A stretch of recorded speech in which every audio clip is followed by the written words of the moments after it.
Bonjour à tous, chers élèves et chers amis du site aufonddelaclasse.com. Dans cet épisode, nous allons voir à quel point Olympe de Gouges est avant-gardiste et en avance sur son temps pour la cause des femmes comme pour la cause de toute l'humanité. Olympe de Gouges, avec son œuvre La Déclaration des droits de la femme et de la citoyenne, est bien sûr connue comme une militante très avant-gardiste, très en avance sur son temps, pour avoir défendu l'égalité entre les femmes et les hommes sur le plan politique et dans tous les domaines de la vie sociale.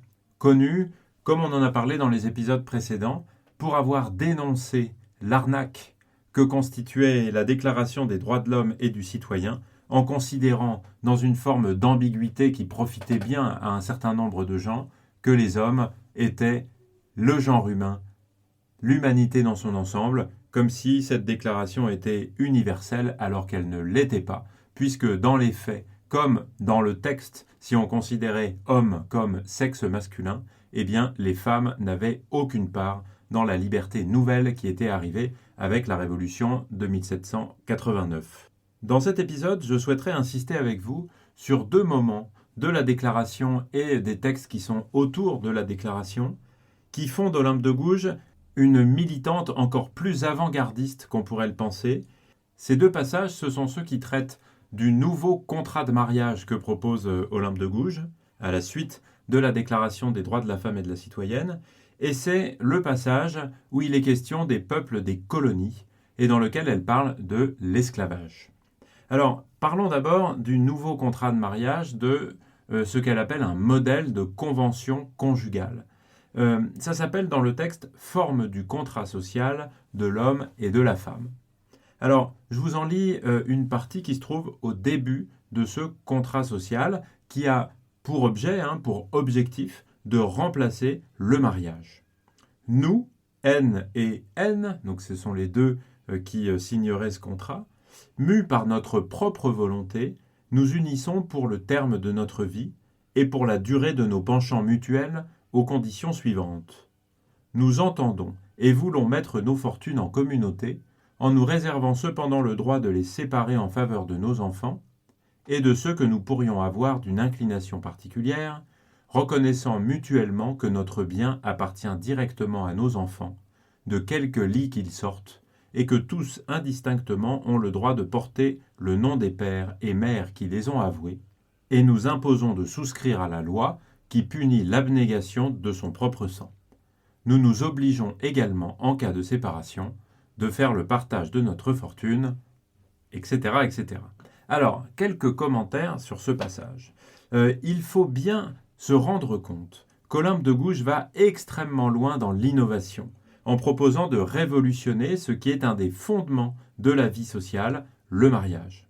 Ça touche évidemment avant tout les droits des femmes, parce que la femme est alors considérée comme mineure et sous l'autorité de son mari, ce qui va d'ailleurs durer extrêmement longtemps, puisque le code Napoléon, le code civil au début du XIXe siècle, va l'inscrire encore une fois dans la loi écrite, et que finalement un certain nombre de dispositions vont faire changer la qualité de mineure de la femme dans le mariage de manière extrêmement progressive, de sorte qu'on doit attendre les années 1970, donc 2 siècles plus tard, pour arriver à une vraie égalité dans la loi, dans le cadre du mariage entre la femme et l'homme, entre le mari et l'épouse. Dans ce sens, il faut insister sur un certain nombre de points qui apparaissent dans le texte que je vous ai lu juste avant, et vous pouvez trouver facilement dans le livre, sous le titre « Forme du contrat social de l'homme et de la femme », qui arrive après les articles et après le postambule. Nous, N et N, mus par notre propre volonté, ça signifie bien une insistance sur le fait que les deux veulent ce mariage.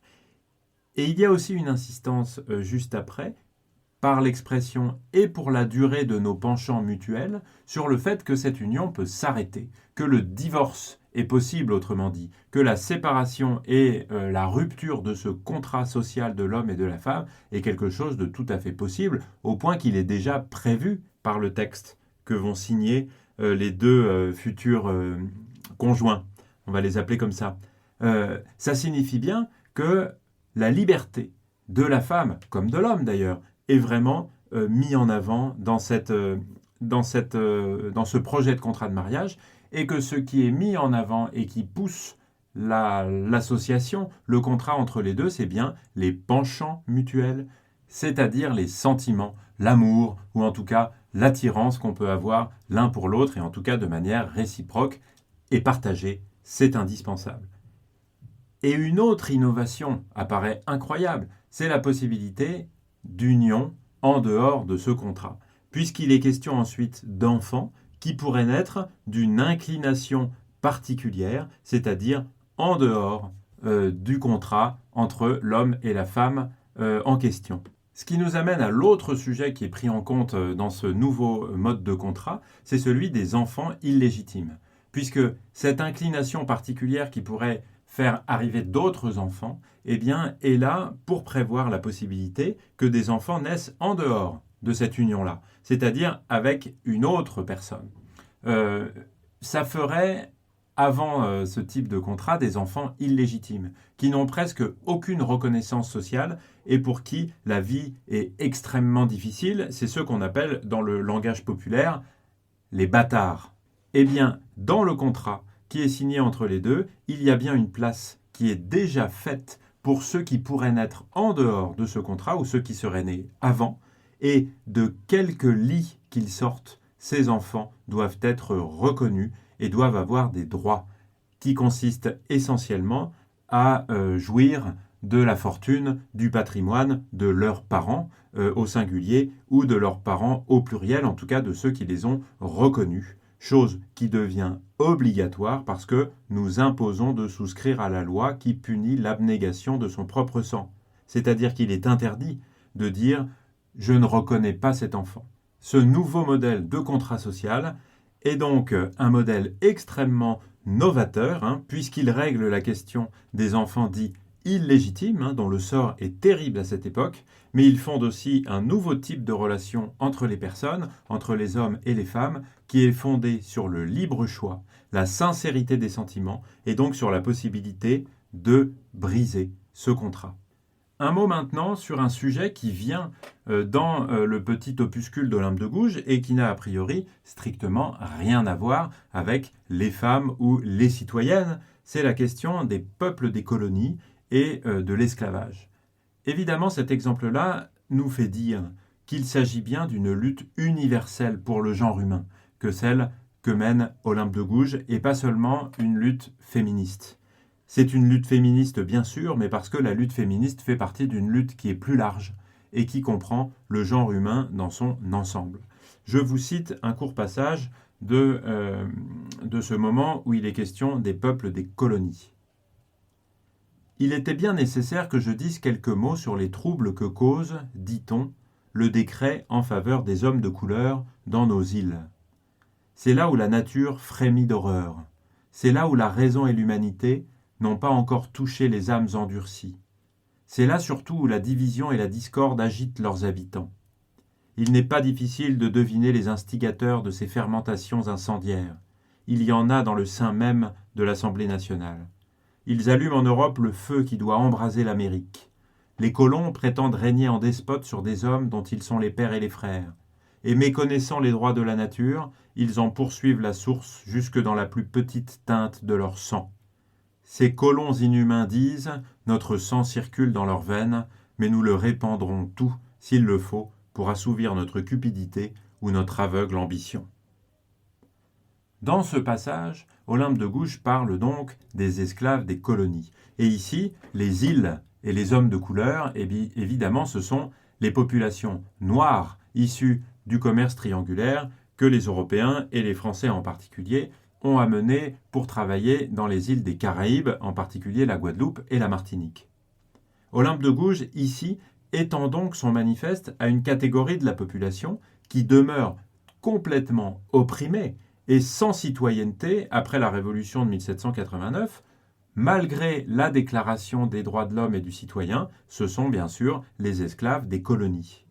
Et dans ce passage, elle s'attaque avec une grande violence aux colons et aux députés, en les accusant d'être parfois les mêmes personnes.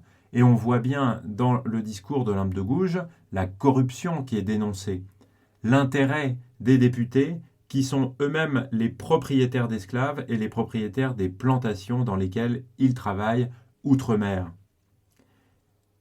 Dans ce passage, elle s'attaque donc à la connivence, à la collusion qui existe entre ceux qui exploitent ces esclaves et les députés qui, par intérêt économique et intérêt parfois personnel, refusent des droits pourtant reconnus maintenant comme fondamentaux à des hommes qui sont pourtant leurs frères humains et qui sont évidemment égaux et identiques à tous les hommes par ce qu'elle appelle dans ce passage-là la nature, la raison et l'humanité.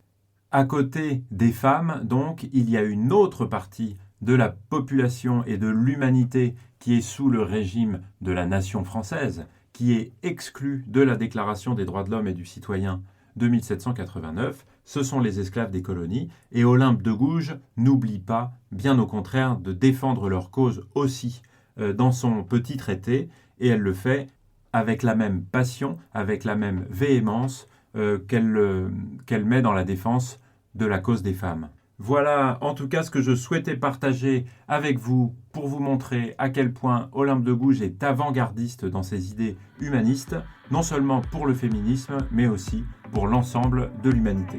Vous pouvez retrouver un certain nombre de choses sur le site aufonddelaclasse.com. Je vous dis merci beaucoup de m'avoir écouté et à très bientôt. Ciao ciao.